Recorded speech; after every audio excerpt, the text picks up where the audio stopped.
Welcome to Emerging Civil War in Conversation Live. Sorry, I had my computer going there. It literally just turned off right in front of me. Now it's live again for some reason.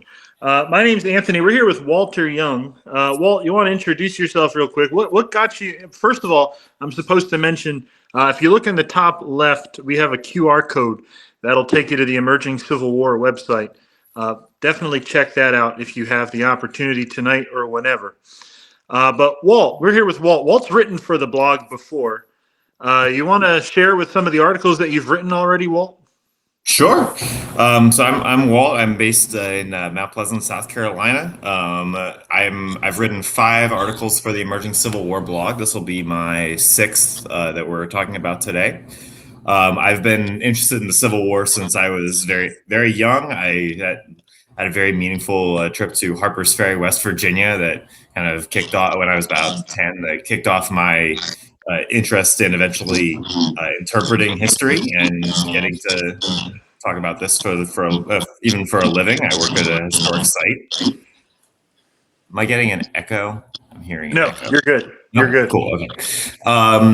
And I've been interested in using the Emerging Civil War platform, which I've been very grateful to get to do, to get to explore some side projects that don't always touch on precisely what I'm doing professionally, but can kind of give me a better understanding of primary source documents and digging into what soldiers wanted to remember about their time in the Civil War. I've gotten to write cool articles about, speaking of Harper's Ferry, the taking of the bell from the John Brown Fort engine house at Harper's Ferry by a group of U.S. soldiers and their return to retrieve the bell long after the Civil War.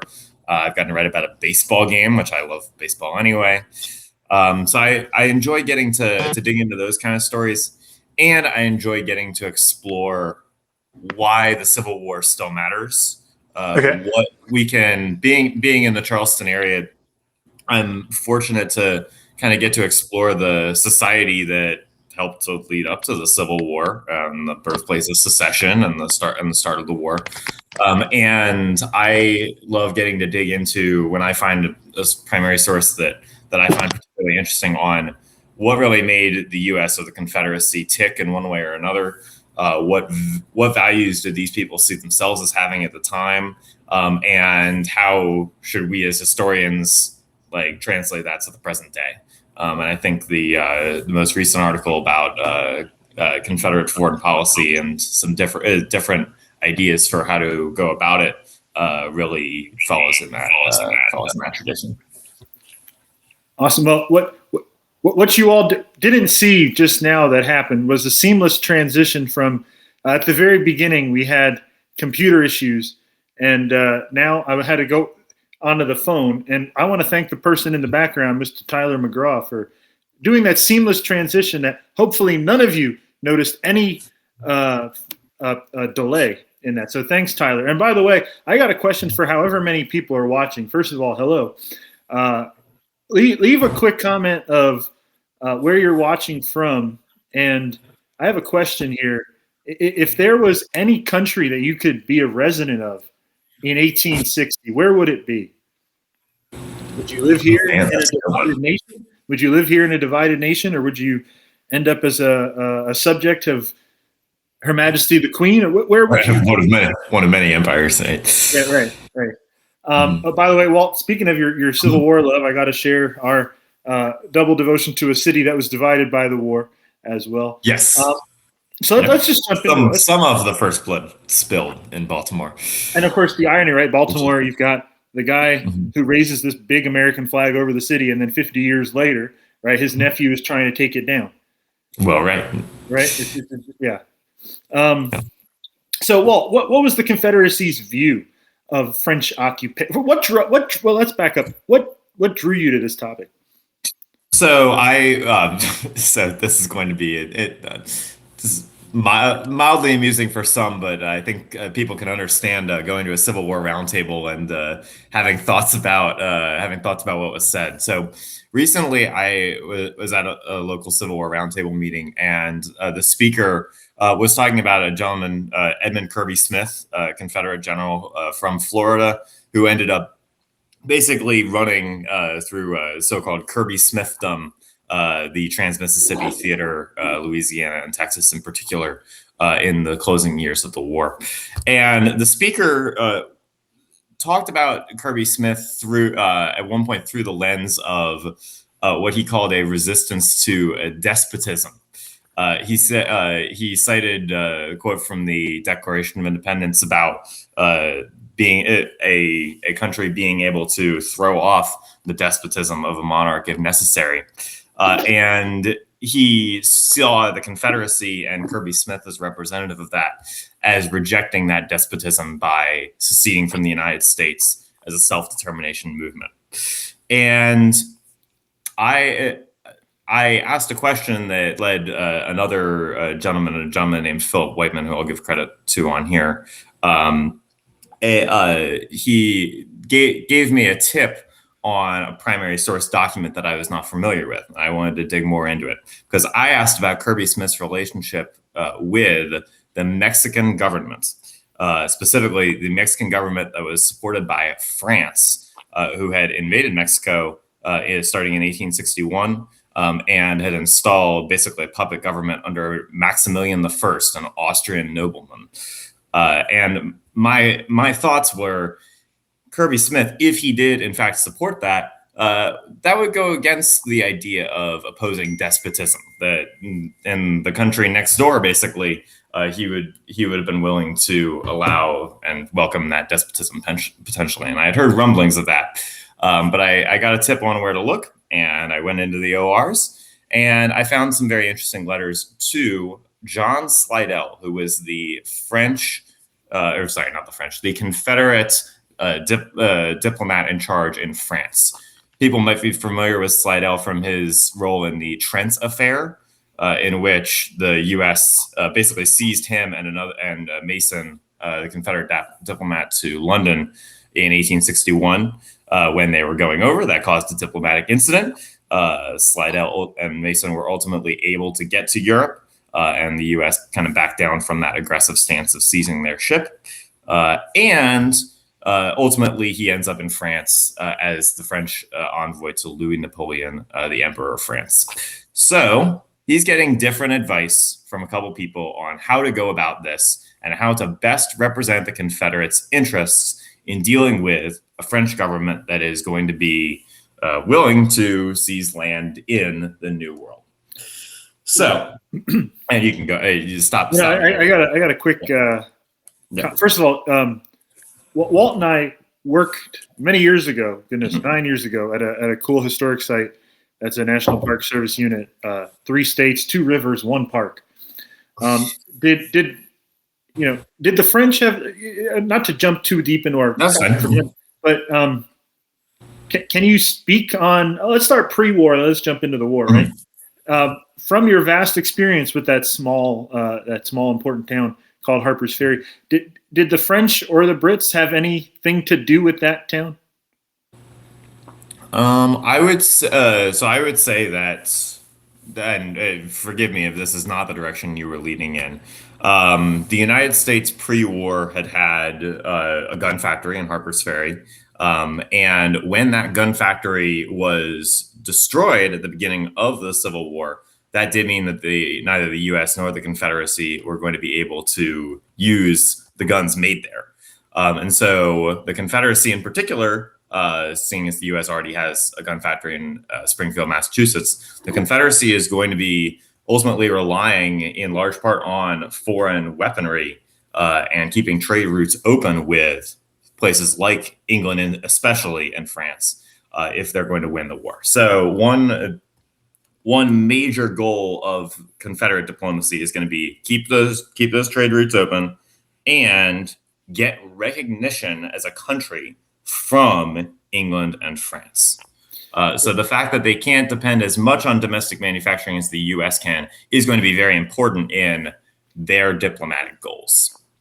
And I want to jump into something real quick that you said before. You mentioned Edmund Kirby Smith. In a previous life, there was a battlefield that I worked at that Kirby Smith plays an interesting role, right? That during he's at Bull Run or Manassas, correct? During the first one. Well, he's not supposed to be, right? His brigade doesn't get to Manassas, but the egotistical man himself. And he's gone. Well, I can fill in a little about where he was going with that. Yeah, first Bull Run or Manassas. Yeah, well, I'm back. You're back. Yeah. Sorry. There are a lot of. I was gonna say there are a lot of cameos at first Bull Run / Manassas. Like you get William Tecumseh Sherman and Johnston. Kirby Smith's brigade isn't there, right? But he wants to be, right? So he hops on a train, gets there, right, and goes to Arnold Elzey's brigade and is like, "I'm taking over." And Elzey's like, the heck you are. And as Smith leads him forward, he gets wounded. So I mean, I think that's just. Should have waited your turn, right? Just don't rush into something. Well, that speaks to the personality who's going to be basically running a section of the Confederacy almost on his own, cut off from everything else at the end of the war. So, real quick, if it seems like I'll be cutting like this, I don't know what's going on with this computer, but I'm still here. Thanks again to Behind the Scenes for making sure there was a seamless transition. Walt, let's jump into it. You covered this a little bit, but what was this small country's attempt, right? The Confederate, what was their attempt at presenting itself to the world? What were they trying to do?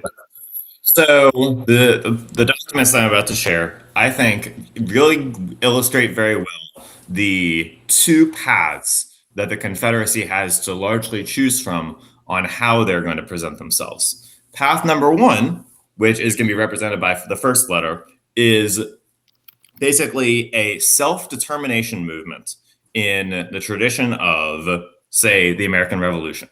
They end this domestically, including here in South Carolina, my current state, you see this a lot. The Confederates are going to see themselves in this way as wanting to control their own destiny. Jefferson Davis talks about in his first inaugural address about the quote unquote consent of the governed. Now, we can obviously see some flaws in this formulation, given that 57% of the people in my state were enslaved. But they are going to want to present themselves to the world in some ways as just another country, just like anyone else would, who should be recognized as a country because it's trying to break away from, in their view, the tyrannical government that they want to leave. So that's one idea, right? But another idea is going to be part of a coalition that places a large value on hierarchy. So the Confederacy is obviously an extraordinarily hierarchical society. Large portions and the vast majority of African Americans are stuck in slavery. It's one of the relatively limited suite of countries left that is still in support of slavery. And in years before the war, when you've got famous arguments over expansion westward, you did have future Confederates, Southerners, who are going to be looking to expand into areas southward beyond what the United States ended up ever controlling, including larger portions of Mexico than we took over in the Mexican-American War, including areas in the Caribbean. The Austin Manifesto talks about potentially annexing Cuba.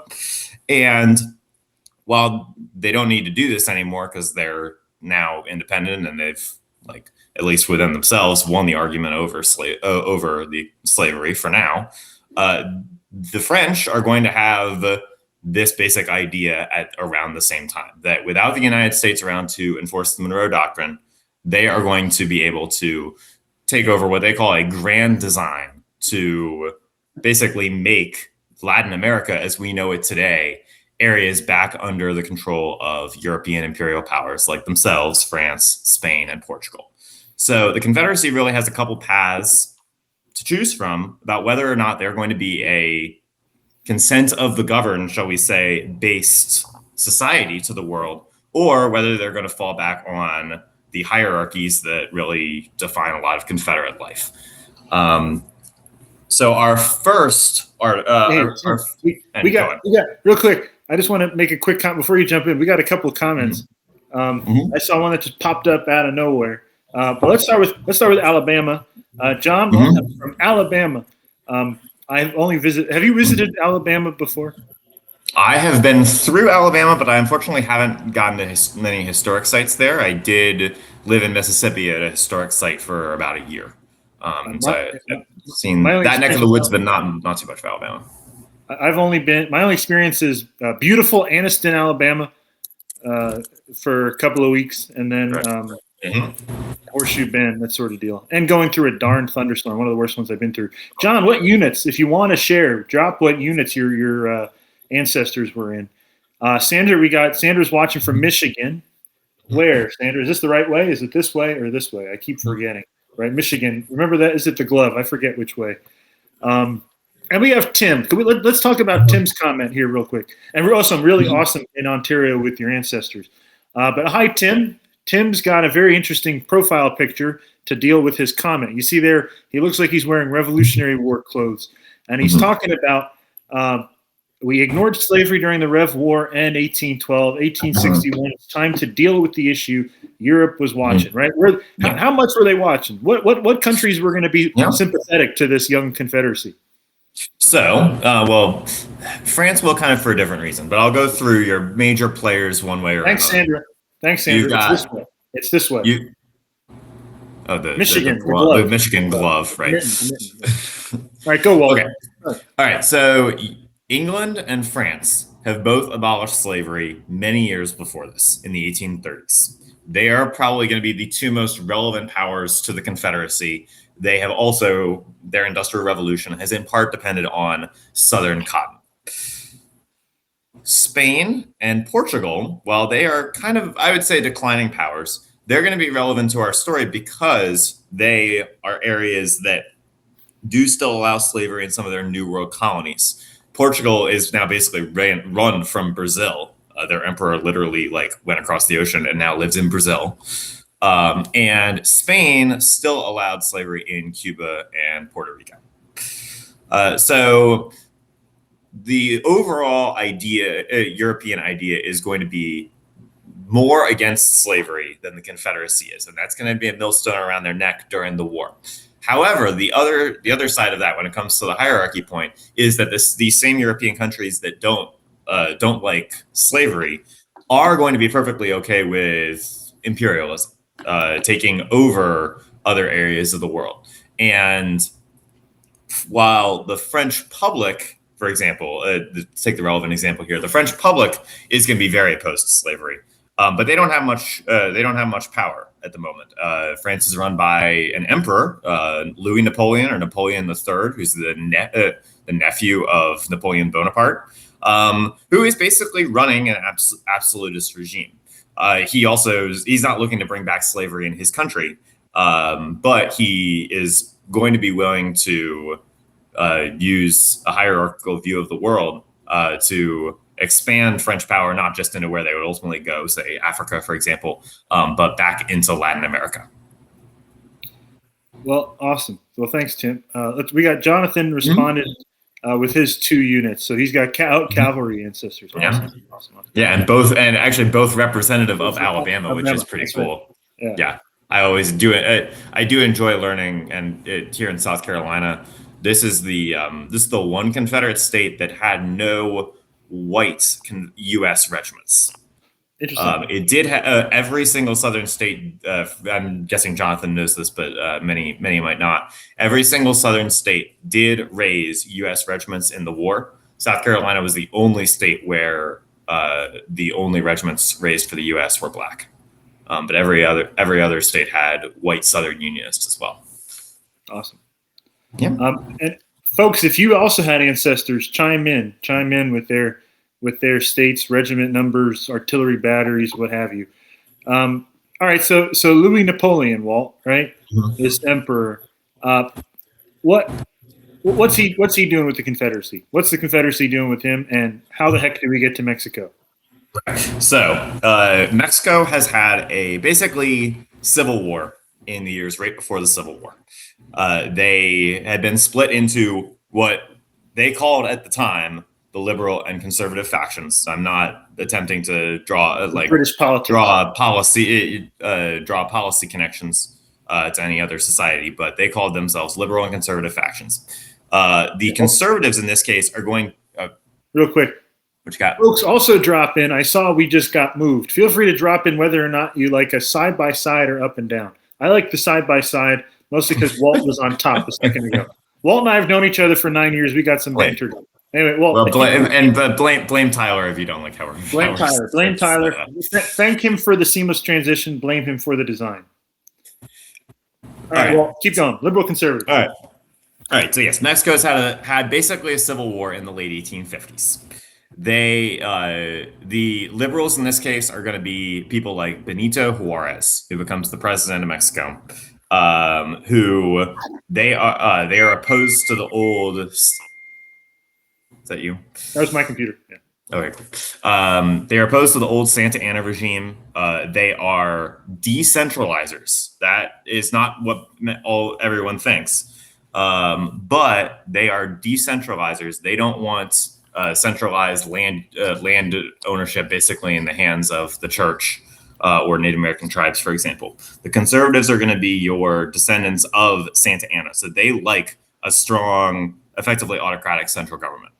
The liberals win the Civil War.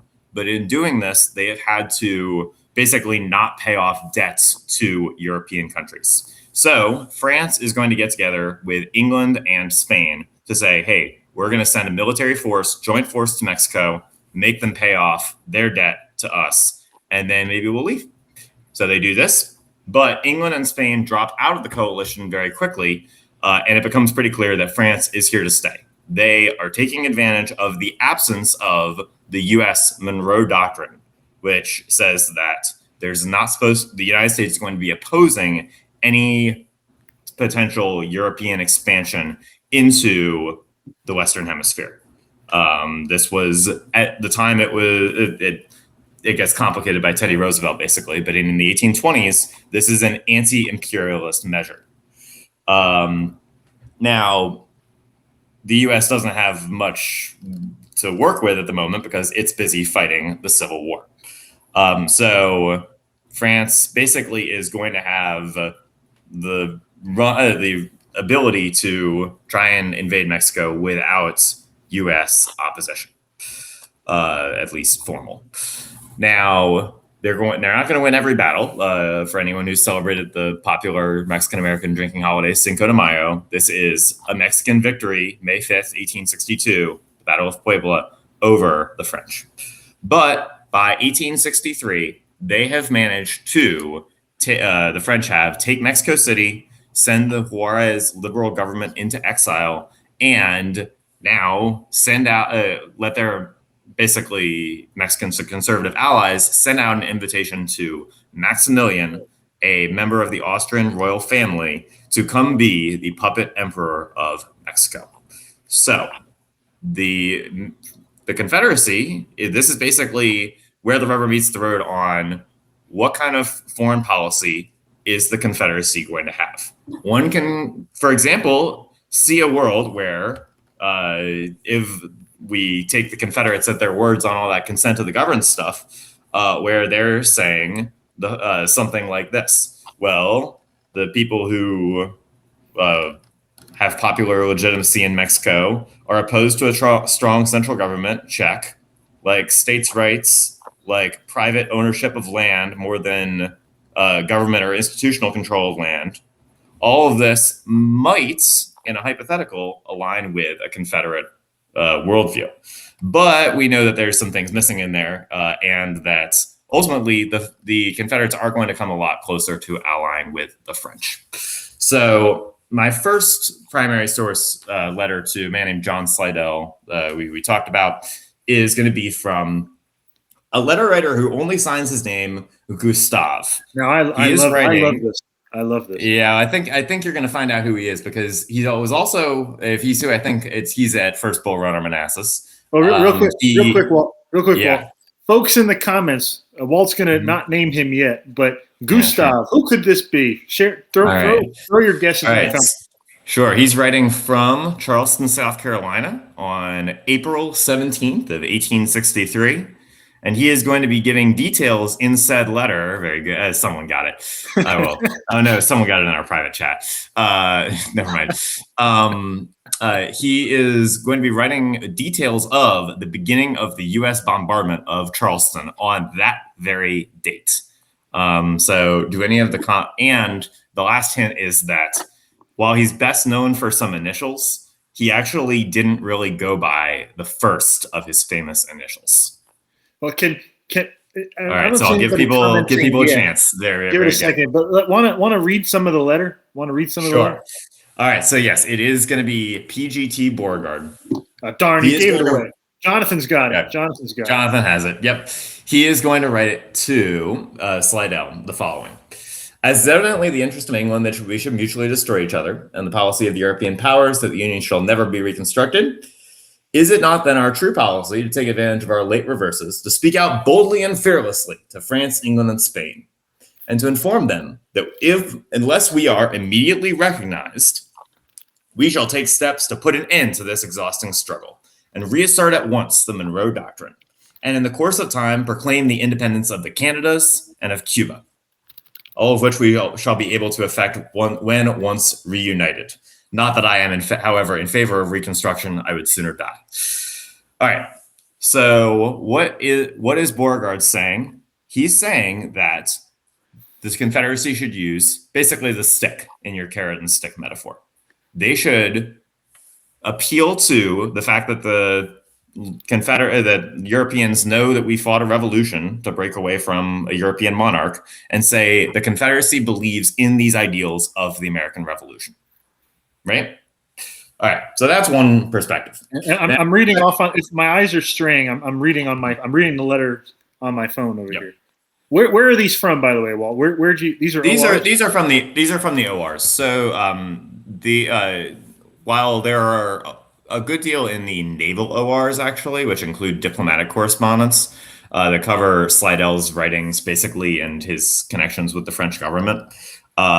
These come from the official records of the Army, and they are going to reflect letters from the front to the French ambassador.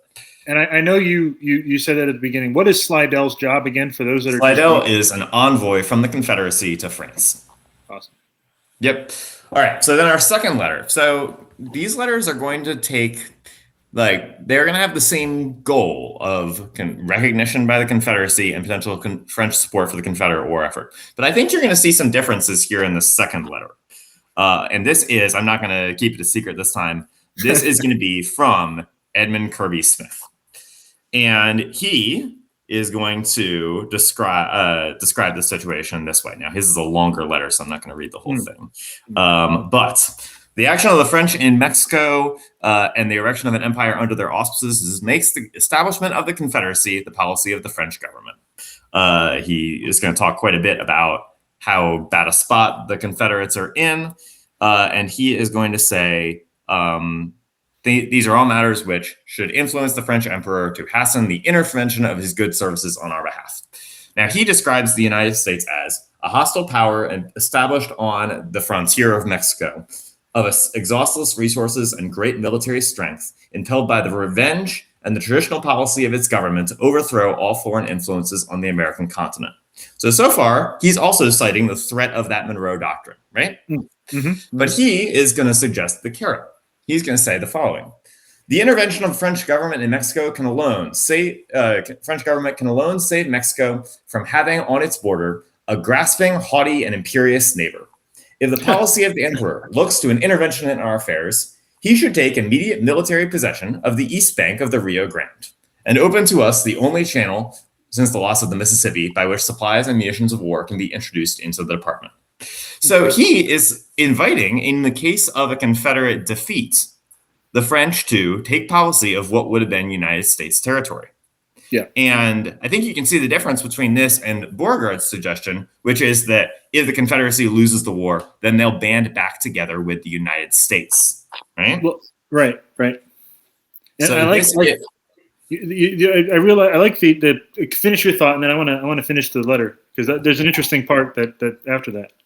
Yeah, and they're going to ultimately, and to spoil the conclusion here, the French are going to hew, or the Confederates are going to hew much more to this second idea than they are the first. So even before these letters are written, from the beginning, Slidell comes to Napoleon III. He writes about it in his diplomatic correspondence and says that the Confederate government is okay with having the French taking over Mexico. He will write that although sorry, I need to find my source here. Yeah, he does not hesitate to say that it will be regarded with no unfriendly eye by the Confederate States. They can have no interest or desire than to see a respectable, responsible, and stable government established in Mexico. So he tells the French emperor that the Confederacy is on board with what you're doing. And ultimately, I think when you look at what happens on the ground, there have been some excellent emerging Civil War articles written about this by Neil Chatelain, my editor, and by Aaron Switak, I believe, that talk about the war on the ground on the border. And consistently, the pattern ends up being that the United States ends up making alliances with anti-French, basically rebels in that area, like a gentleman named Juan Cortina. He is basically going to, at one point, seize a border town just south of Brownsville called Matamoros. At one point, the U.S. is going to make alliances with anti-French guerrillas who damage a Confederate French border crossing. And meanwhile, the Confederates will make alliances with a governor named Santiago Vidori, who is at the northern end of Mexico and is running basically his own state as a pro-French regime. This didn't, what I'm really trying to emphasize is that this didn't have to be the case. The Confederates could have hewed to a reasonable interpretation of what they had claimed to secede for and then not supported this French imperialistic project. But the fact that they basically defaulted into doing so, I think, can tell us a little bit about whether or not they really cared about that anti-despotism and consent of the governed stuff. Well, I like to, Walt, excellent analysis there. But I also like at the end of the letter to Kirby Smith, how he's making it very transactional and business-like, right? That next sentence, basically saying, you come over here and do this. The whole cotton trade west of the Mississippi. Oh, right, yes. To the French. Yeah. It's like, screw the Brits, right? He's like, screw everybody else. Come over here and do what your uncle did to Europe here in America, right? Yeah. It's like, playing at the heartstrings of like, your uncle is very famous and you can too, right? Yeah, don't you miss being this empire? And honestly, that does kind of get that gets to something that's really motivating Napoleon III of being kind of a wannabe Napoleon. And he doesn't he's not going to be able to start a war with every other European country. And when he does try that against his neighbors in Germany, he gets deposed a few years after the Civil War. But he does ultimately, he ultimately does want those imperial designs elsewhere. We did have a question. Folks in the chat, throw some questions in. We got Walt's about to address one, but throw some questions in if you have anything. We had a question from our editor, Tyler, who asks, does this ever get considered in the Confederate Congress? And to my knowledge, there's no direct alliance ever made by the Confederate Congress or, for that matter, the U.S. Congress in this conflict. So that's one of the tricky parts of analyzing this is that the United States and the Confederacy are going to basically, on an official governmental level, take neutral stances in these conflicts because they don't want to formally make enemies. For example, on the U.S. side, I've read a letter from Seward saying to Nathaniel Banks, who Anthony and I talked about earlier, congratulations on your recent operation near Brownsville. However, I do want to remind you that we are officially neutral in the Mexican-French conflict. So this, official governmental policy in terms of French soldiers on the ground in Mexico, that's not official Confederate soldiers on the ground in Mexico. I keep doing that. That's not going to officially happen. But what is going to happen is informal affairs. And it happens repeatedly enough through 1863 and 64. And the alliances are consistent enough on the ground, with Kirby Smith allying with the French and the U.S. generals allying with anti-French forces, that it's worth talking about, even though the Confederacy or U.S. never passed anything that said we are at war supporting the French or against the French. And let's trace real quick, because we keep mentioning Kirby Smith, but we don't get how he starts out east, right? How do we get him down there, right? He goes east. Yeah, he ends up in Tennessee fairly early in the war.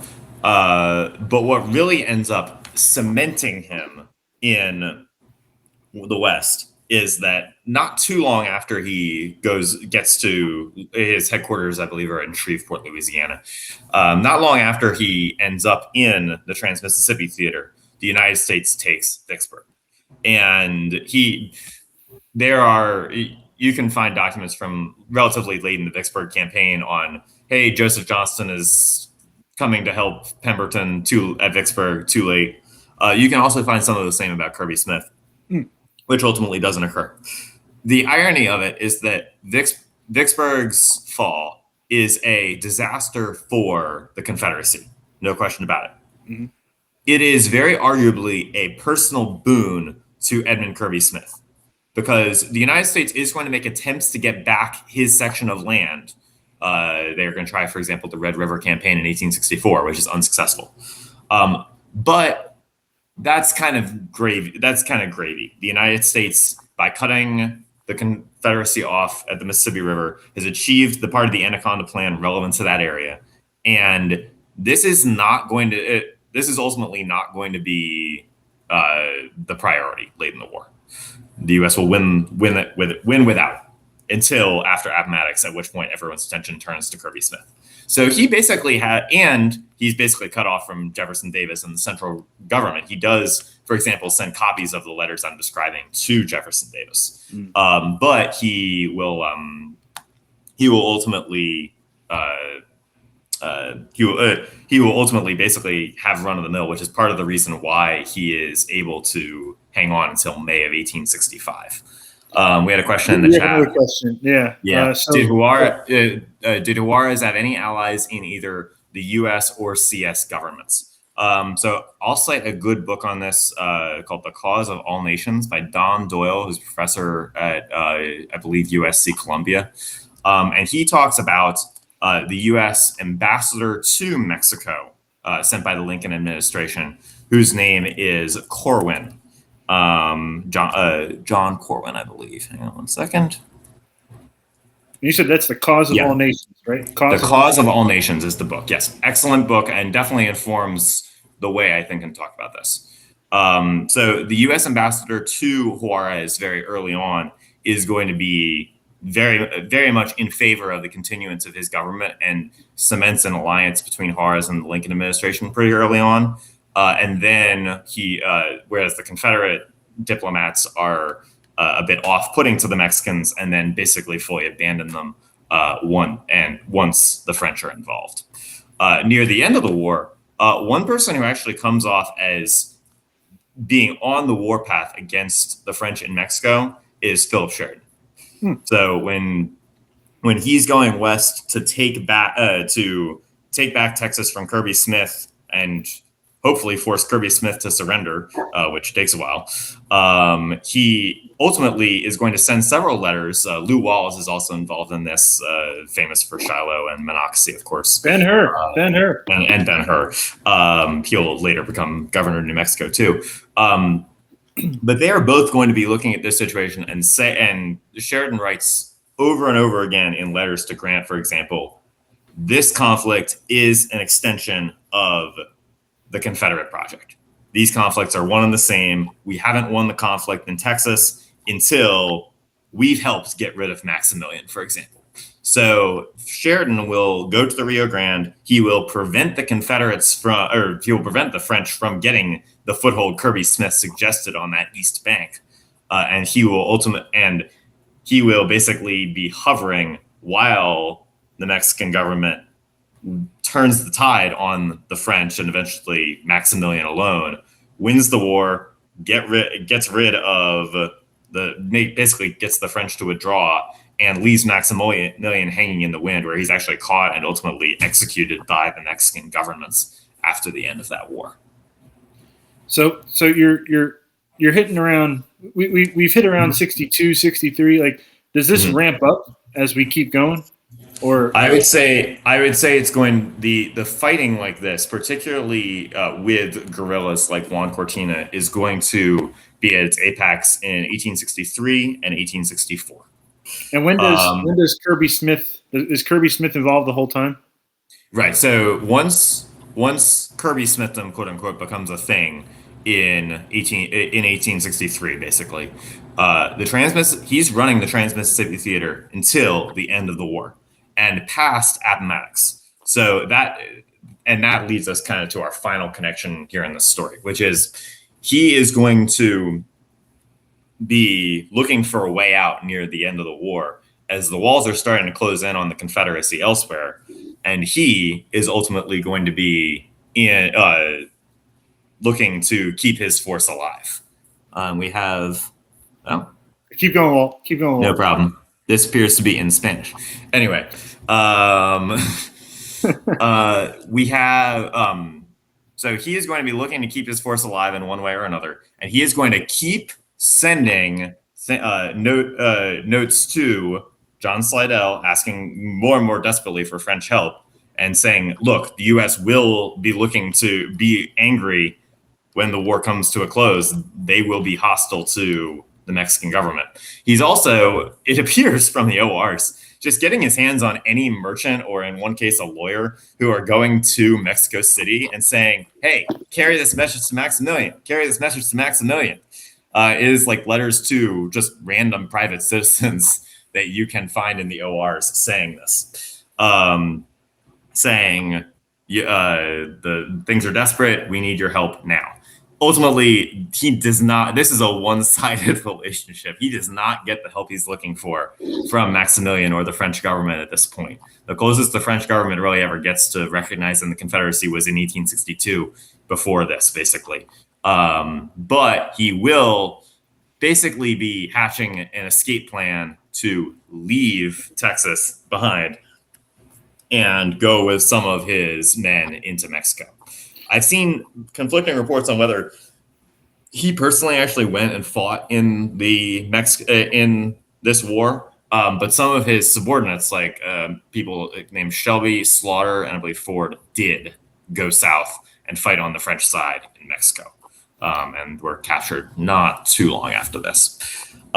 You'll see at the end of the war in some other contexts as well, like, for example, the unsuccessful escape of Jefferson Davis, the idea of Mexico as a potential escape hatch.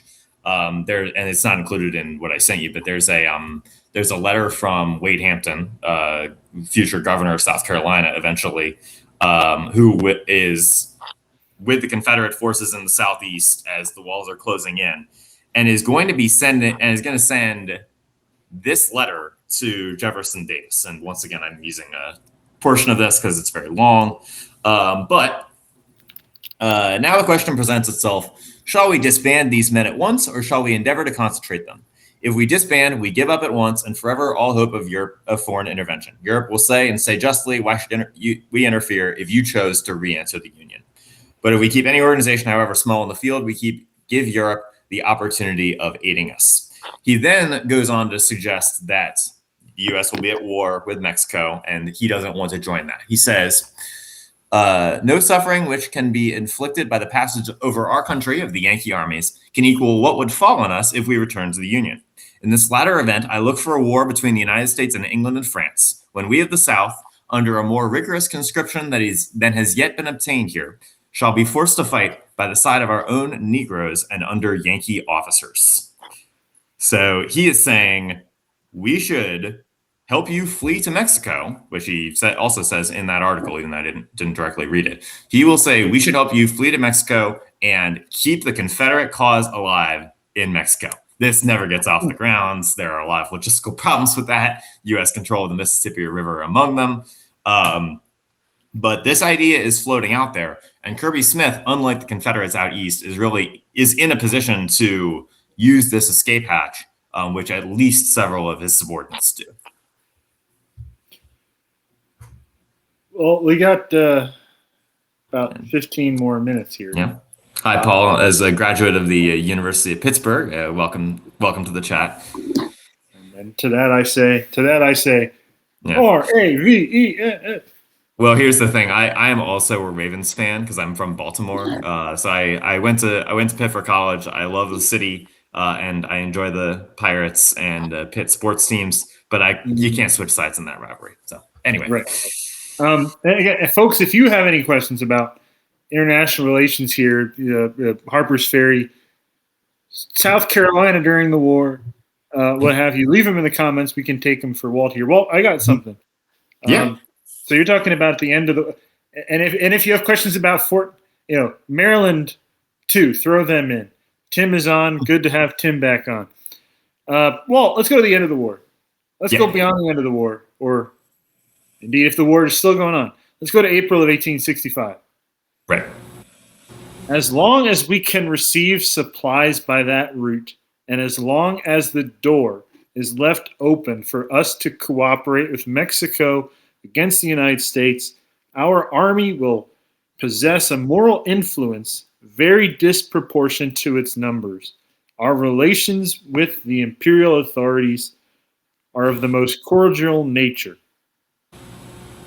What's going on? Are they cordial? Yeah. I would say they are still cordial with the French. They're running out of options, and this is what they think is the best available to them.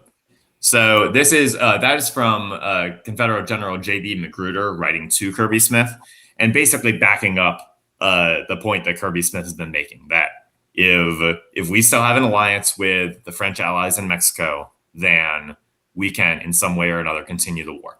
I do want to call attention to the date that was written, which is April 28th of 1865.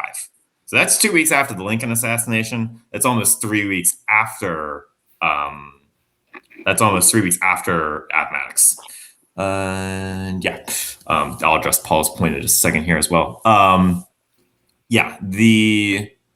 they are going to be clinging to this idea past what most of us would consider basically the end of the war. And this, I think, does reflect, one, it does reflect Confederate desperation, but two, it really does reflect a deep-seated belief in the alliance and belief in what the French had been doing in Mexico. There's another letter from Lew Wallace to Grant who says, I talked to one of Kirby Smith's subordinate officers. He told me about this. He, at this point, has basically given up. He thinks Kirby Smith is dragging things out longer because he is so sympathetic to the French. And I do think that this relates to Paul's point ultimately, which is Mexico had made slavery illegal many years before the war. Now Walt got the same bug that I probably got. Can I be heard? There he is. He's back. You're back. Okay, cool. All right. I'm not sure. Another seamless transition. Yeah, really. I've lost the chat, but I remember what Paul was saying. So yes, the French had taken when the United States took over part of Mexico in the Mexican-American War. That was absolutely an expansion of pro-slavery policy westward, mostly south of the Missouri Compromise line from the early 1800s. And I really do think that the Confederate belief in the slave system is going to be a lot of what makes them more natural ideological allies to European autocrats than they are to, for example, their own countries' lovers of democracy.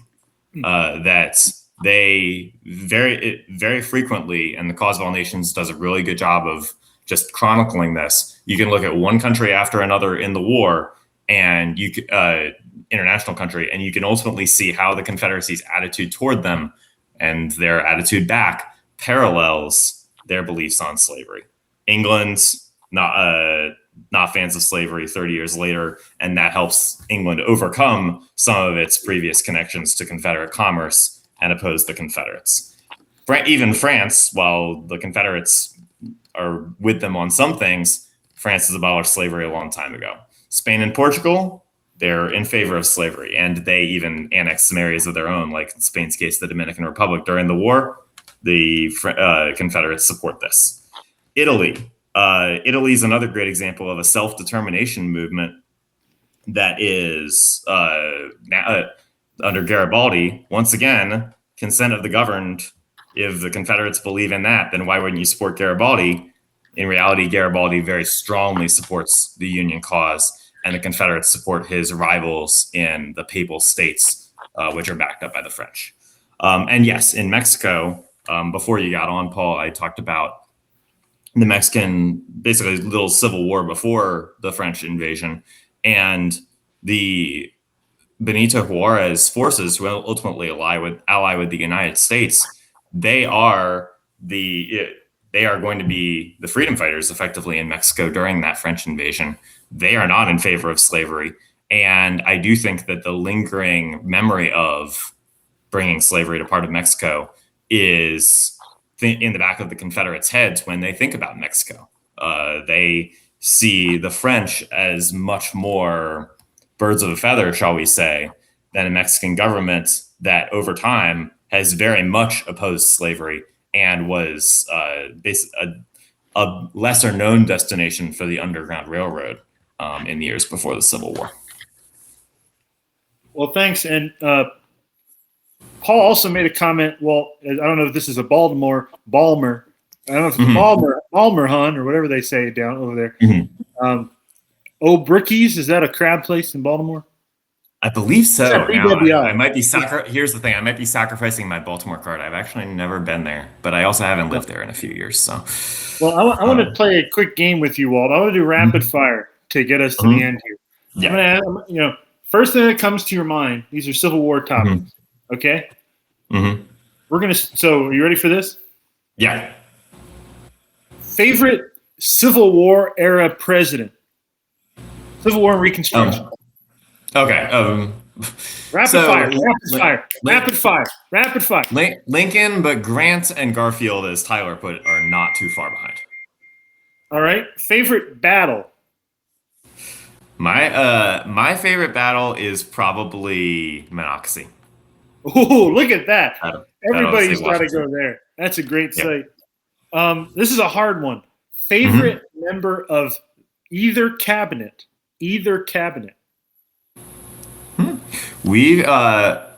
I'll pick for both ends. For the United States, I would say Chase, who quarreled with Lincoln a bit, but was an excellent Secretary of the Treasury in the war, and his potential primary challenge to Lincoln is kind of pushing Lincoln in what I would describe as the right direction, an emancipationist direction, near the end of the war.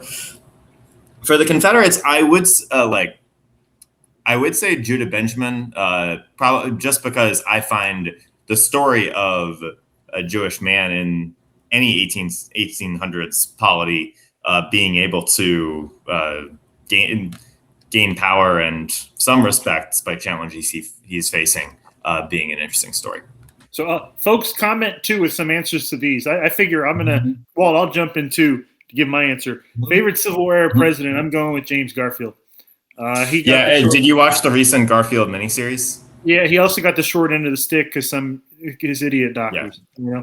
But he did a great job. Yeah, he didn't have a chance to do much. Favorite battle? It's not when you have a doctor named Doctor. That it's not always a good thing. Charlie. Anyway, sorry. Yeah. Favorite? Well, Nick Offerman. I mean, if Chester Arthur was Nick Offerman was fantastic.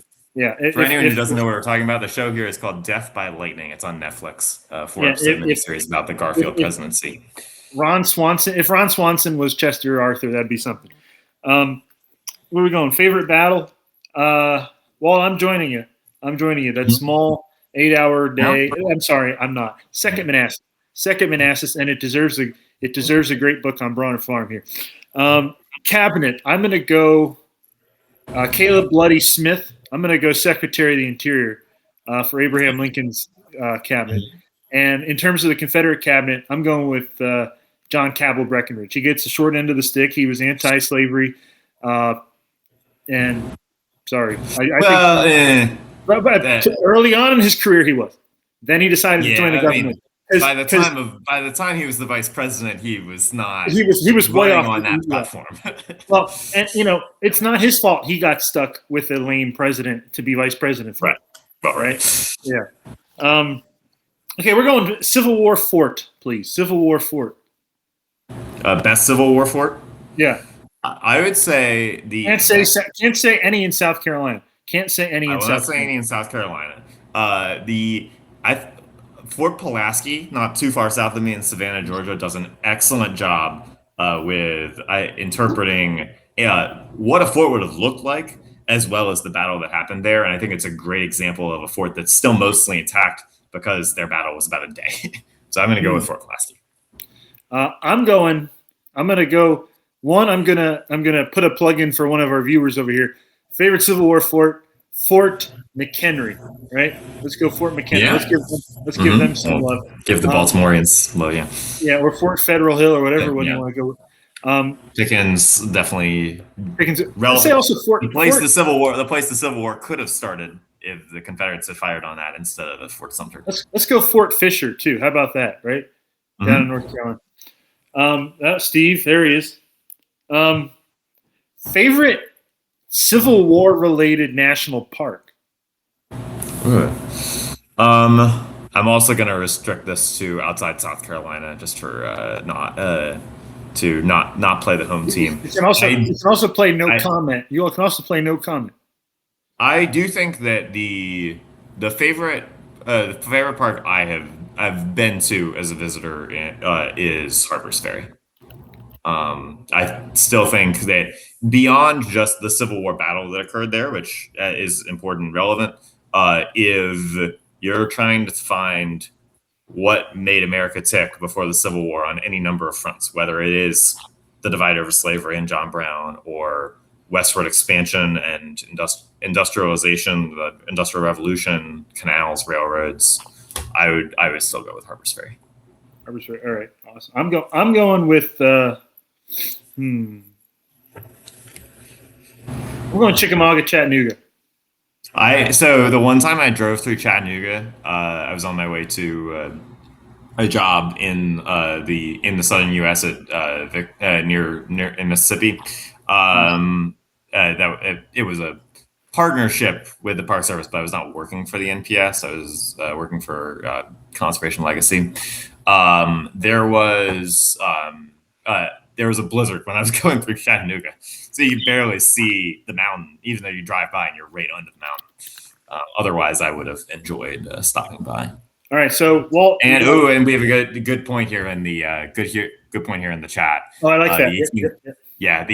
This is a relevant comment. The 1861 cotton embargo. This is a point that I definitely make in my interpretation of my historic site. Is yes, the Confederacy thinks, for anyone who doesn't know this, thinks that they are going to get international recognition from England, for example, if basically they hold over them the threat of losing out on Southern cotton. That if they manage to, if they say, we've got you, your economy will fall apart without our cotton. You need to recognize us now or face economic calamity. And England, as the comment is saying, had recently made India a royal colony, had their British Empire tendrils in Egypt, and is very able to just ignore them, basically. And that allows the English repulsion to slavery, for example, to rise to the forefront in English politics without a corresponding economic downturn that makes the populace turn against the government that's effectuating that policy. So, yeah, I completely agree. Gaslight Studios. Favorite general officer, and we could go both sides. Are we going to go with Cedric? No, I'm just kidding. Yeah. Favorite Civil War death. General officer or officer, even if they didn't get a star, Yeah. right? Or didn't deserve I actually think my favorite officer, and it is a little bit relevant to this conversation, is a man named Thomas Marr, U.S. officer from Ireland, who is fought against the British in a revolt in Ireland in the 1850s, and is going to come to America with the idea of training Irish Americans and sometimes Irish immigrants to fight through the Civil War, and then return to Ireland and take that to the British. Didn't end up happening, although some Irish did end up invading Canada after the war to try and ransom them. Didn't work. But yeah, I really like Marr for both that idea and then kind of how he ultimately sees the goes out west near the end of the war, because he, like many people, we think may have had PTSD-ish symptoms after seeing the carnage of Antietam and other battlefields. Well, I do like Paul's answer of Thomas and Longstreet, which I do think both are relevant to really how I see the war. Thomas being a Southerner who made the pretty brave decision to stick with the United States, and Longstreet, both a very capable commander and then one who had his reputation tarred after the war because of his ultimate support for Reconstruction and African American rights. Grenville Dodge, that's a name you don't hear very much. Good job, John. That's a good name. That general. Walt, you didn't mention a few that I would throw on the list. I'd throw Joe Hooker. I'd throw Emory Upton, and I'd throw everyone's favorite, Francis Channing Barlow. Now, the last question. Yeah. Last question. Hooker and Hancock do get a lot of points in my book for being very, very effective corps commanders. So, and Barlow, his men loved him so much they left him to die. Right. Oh man. And I want to wrap up with this, Walt. Right? We hear all about how Alaska was a screw up. Right? Alaska was a folly. Right? Seward's folly. It sounds like what you've talked about is a big folly, right, on the part of the Confederates. Right. So who had the better foreign policy, the United States government or the Confederate government? I think you have to say the United States government, and I think that it came out of, and there have been many good books trying to compare the commanders in chief and whatnot. The United States ultimately leaned into what made our country great and our ideals of all men are created equal, even if we hadn't always lived up to that.